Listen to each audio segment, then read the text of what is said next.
Hello everyone.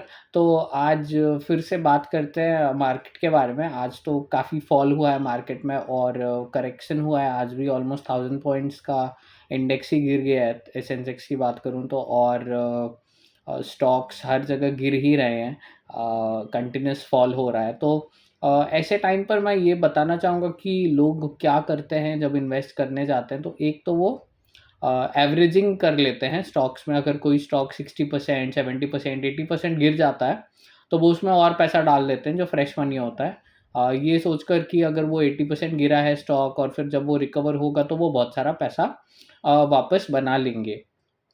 तो इसमें दिक्कत ये है कि अगर कोई स्टॉक 70-80% गिरा है तो आपको पहले ये तो देखना पड़ेगा कि वो स्टॉक सचमुच में अच्छा स्टॉक है, क्या वो क्वालिटी स्टॉक है, क्या उस बिजनेस में ग्रोथ है जिसका आप स्टॉक ले रहे हो। अगर उसमें ग्रोथ नहीं है, वो क्वालिटी स्टॉक नहीं है, फंडामेंटली स्ट्रांग नहीं है, तो आप कितना भी उसमें पैसा डाल दो, वो स्टॉक वापस रिकवर नहीं करेगा। जैसे वोडाफोन आइडिया का एक स्टॉक है, वो कभी नहीं चलता क्योंकि उसमें ग्रोथ ही नहीं है, डेट में फंसा हुआ है।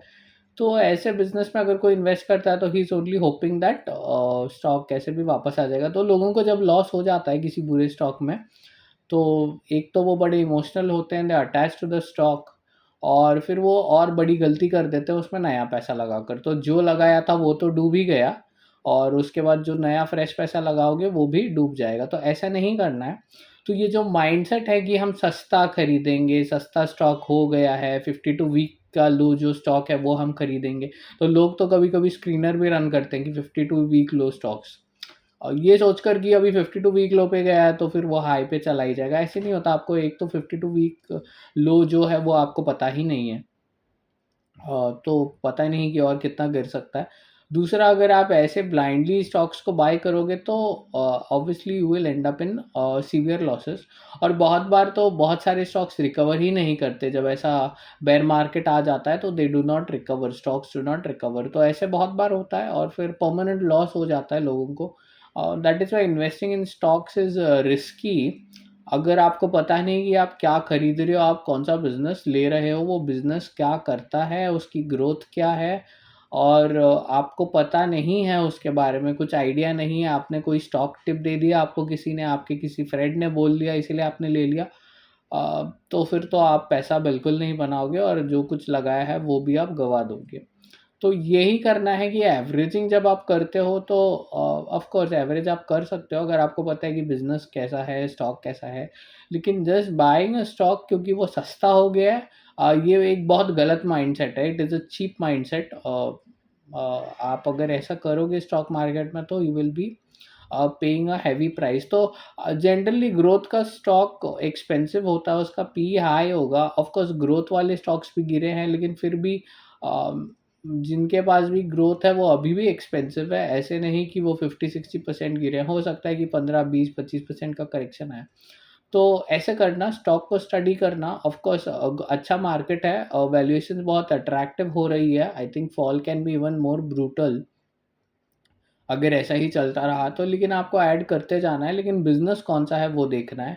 और do not do blind averaging. Averaging itself is wrong. You can obviously add to a good business, but the idea should be कि बिजनेस अच्छा है, not because it is become cheap. तो the mindset is very important.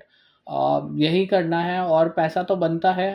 ये जितने भी stocks नीचे गए हैं, अच्छे स्टॉक्स जिनमें ग्रोथ है, ग्रोथ वाले स्टॉक्स वापस ज़रूर आएंगे। कब आएंगे कोई नहीं बता सकता, लेकिन I think 2-3 months down the line हम सब ये भूल जाएंगे। और finally I think market will recover and things will get better. लेकिन तब तक पेशेंस रखिए and do not do this mistake of averaging and buying cheap. So वही करना है आपको। अच्छे स्टॉक्स देखने हैं, एग्जिस्टिंग स्टॉक्स आपको जिसमें कॉन्फिडेंस है वो आप खरीद सकते हो।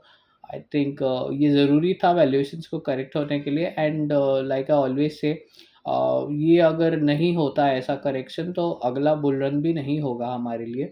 तो after every pain only we can have a lot of gain. I think every correction is welcome. So आपको तो खुश होना चाहिए अगर आपको पता है कि आपके पास ग्रोथ स्टॉक्स हैं and you can buy more, as the valuations become attractive. लेकिन यही नहीं करना कि जो सबसे नीचे है स्टॉक वो ले लेना। So you buy a stock if the valuation is cheap because of the business it owns. तो यही कहना था कि माइंडसेट सही रखना and be patient and do not get affected. और न्यूज़ को कम ही देखना because there is a lot of negativity around. Trump Greenland के ऊपर अटैक कर रहा है, then budget is around the corner, और फिर लोग बहुत कुछ कहेंगे लेकिन उसका कोई मतलब नहीं है। Lot of people will come and give you thesis कि आज मार्केट 1000 पॉइंट्स क्यों बढ़ा है, कोई नहीं जानता। द सेंटिमेंट इज़ बैड, तो गिरता रहेगा। रीज़न तो कोई भी कुछ भी दे दे, उससे कोई फ़र्क नहीं पड़ता।